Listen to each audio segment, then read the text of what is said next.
চলে আসলাম আজকে আবারও আপনাদের মাঝে আরও একটা নতুন রেসিপি নিয়ে। আজকে করব ভুড়ি বোনা। তো রেসিপিটি আপনাদের সাথে শেয়ার করব। আসসালামু আলাইকুম, welcome back to my channel. সবাই কেমন আছেন? আশা করছি সবাই ভালো আছেন, সুস্থ আছেন। আলহামদুলিল্লাহ, আল্লাহর অশেষ রহমতে আমরাও ভালো আছি। আপনারা যে যেখান থেকে আমার ভিডিওটি দেখছেন, আমি আশা করব একটা লাইক দিয়ে ভিডিওটি দেখা শুরু করবেন আর ফুল ওয়াচ দিবেন। আর কথা না বাড়িয়ে মূল রেসিপিতে চলে যাই। তো এখানে আমি নিয়ে নিলাম গরুর ভুঁড়ি বা বট, যে যেটাই বলেন না কেন। তো আমি এখানে হাফ কিলোর মতো নিয়ে নিলাম। তো আমরা এগুলা হচ্ছে গরম পানি দিয়ে পরিষ্কার করি না, আমরা হচ্ছে উপরের কালো চামড়াটা টান দিয়ে উঠিয়ে ফেলি। তো ভালোভাবে পরিষ্কার করে আমি হচ্ছে এগুলা সিদ্ধ করে কেটে ফ্রিজে রেখে দিয়েছি। তো এখন রান্না করার জন্য এগুলা আজকে নামিয়ে নিলাম। প্রথমে হচ্ছে আমি স্বাদমতো লবণ আর হলুদ দিয়ে এগুলা সিদ্ধ করে নেব, তারপরে হচ্ছে মশলাপাতি দিব। তো দেখেন আমি ভালোভাবে সিদ্ধ করে নিচ্ছি। পরে আমি কিছু পানি দিয়ে দিলাম। তো পানি দিয়ে বলক আসার পরে আমি হচ্ছে দিয়ে দিলাম পেঁয়াজ কুচি দিয়ে আমি এখন দিয়ে দিব কিছু গরম মশলা। তার মধ্যে আছে 4টা সাদা এলাচ, 2 টুকরো দারুচিনি, তারপরে একটা তেজপাতা এভাবে মাঝখান থেকে ছিঁড়ে আমি দিয়ে দিলাম। তো এই তো আপনারা দেখতে পাচ্ছেন আমি এখন নেড়ে ছেড়ে দিলাম গরম মশলাগুলো দিয়ে। এখন একটা টমেটো এভাবে মাঝখান থেকে কেটে দিয়ে দিলাম, দিয়ে ঢাকা দিয়ে দিলাম টমেটোটা সিদ্ধ হওয়ার জন্য। টমেটোটা সিদ্ধ হয়ে গেছে, এখন উপরের স্কিনটা আমি ফেলে দিব। এভাবে চামচ দিয়ে ধরে টান দিয়ে উঠিয়ে ফেলে দিলাম। গরুর ভুঁড়িগুলা অনেকে অনেক রকমভাবে রান্না করে থাকে, এক একজন এক এক রকমভাবে রান্না করে। যে যেরকমভাবে রান্না করুক না কেন, এটা কিন্তু অনেক মজা লাগে, খেতে খুব ভালো লাগে যেরকমই রান্না করা হোক। তো এখন আমি দিয়ে দিলাম 1 টেবিল চামচ রসুন বাটা, 1 টেবিল চামচ আদা বাটা দিয়ে একটু নেড়ে চেড়ে মিক্স করে দিব। এখন দিয়ে দিব গুঁড়া মশলাগুলা।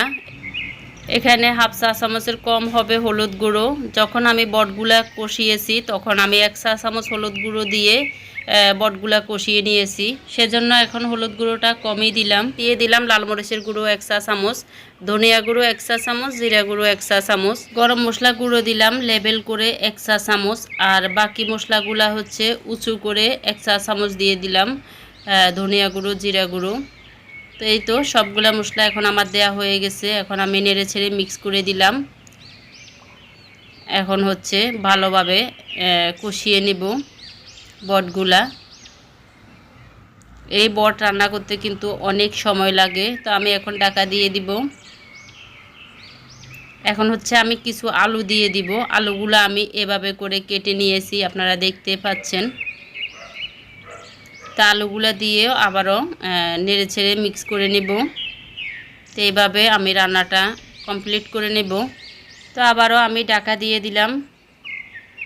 আজকে যারা নতুন আমার চ্যানেলটি ভিজিট করছেন, আমার রেসিপিটি ভালো লাগলে চাইলে আমার চ্যানেলটি সাবস্ক্রাইব করে আমার পাশে থেকে যেতে পারেন। যারা ফেসবুক থেকে দেখছেন, রেসিপিটি ভালো লাগলে চাইলে আমার পেজটি ফলো দিয়ে আমার পাশে থেকে যেতে পারেন। অলরেডি যারা ফলো সাবস্ক্রাইব করে দিয়েছেন তাদেরকে অসংখ্য ধন্যবাদ। এই তো দিয়ে দিলাম কিছু কাঁচামরিচ ফালি করে। আমার এই বট বোনা রেসিপিটি আপনাদের কাছে কেমন লেগেছে কমেন্টের মাধ্যমে জানাতে ভুলবেন না। এখন দিয়ে দিলাম তেল, সয়াবিন তেল দিয়ে দিলাম। আমি প্রথমে তেলটা দিই নাই, এখন দিয়ে দিলাম। দিয়ে ভুনা ভুনা করে নিব, একদম ঝোল রাখবো না। তো এই তো আমার রান্নাটা কিন্তু হয়ে গেছে। আর কিছুক্ষণ রেখে আমি নেড়ে ছেড়ে আরেকটু ভুনা ভুনা করে তারপরে হচ্ছে নামিয়ে নিব।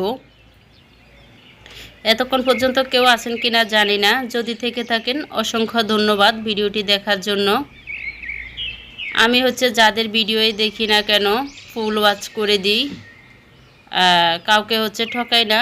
আর লাইকটা তো অবশ্যই দিই। ভিডিওর নিচে কেউ স্প্যাম কমেন্ট করবেন না, আপনারা কমিউনিটিতে এসে লেটার রেখে যাবেন বন্ধু করলে, আমি ওতে বুঝে নেব। আপনারা অনেকে জানেন আমি ফেনীতে থাকি, তো ফেনীর অবস্থা তো আপনারা অবশ্যই জানেন। আমরা হচ্ছে অনেক সমস্যার মধ্যে ছিলাম, আমাদের এখানে পানি উঠে গেছে মেন টাউনে থাকি, তারপরে হচ্ছে আমাদের নিচের একতলাটা পুরাই ডুবে গেছে। তো আমরা এরকম একটা ভয়াবহ বিপদের মধ্যে ছিলাম, সেজন্য আমি ভালোভাবে ভিডিও দিতে পারি নাই। অনেক দিন হলো কোনো রেসিপিও করতে পারি নাই। আমরা হচ্ছে অনেক আতঙ্কের মধ্যে ছিলাম, আমরা 2 রাত টোটালি ঘুমাতে পারি নাই, এরকম অবস্থায় ছিলাম। সবশেষে আল্লাহর রহমতে এখন আমরা ভালোই আছি, আলহামদুলিল্লাহ। তো এই তো আমার রান্নাটা হয়ে গেছে, এখন আপনাদের সাথে আমার খাওয়াটাও শেয়ার করে নিচ্ছি। এতক্ষণ পর্যন্ত ভিডিওটি দেখার জন্য সবাইকে অসংখ্য ধন্যবাদ। আজকে এ পর্যন্ত, আবার নতুন কোনো রেসিপি নিয়ে আপনাদের মাঝে চলে আসব। সে পর্যন্ত সবাই ভালো থাকবেন, সুস্থ থাকবেন। আল্লাহ হাফেজ, আসসালামু আলাইকুম।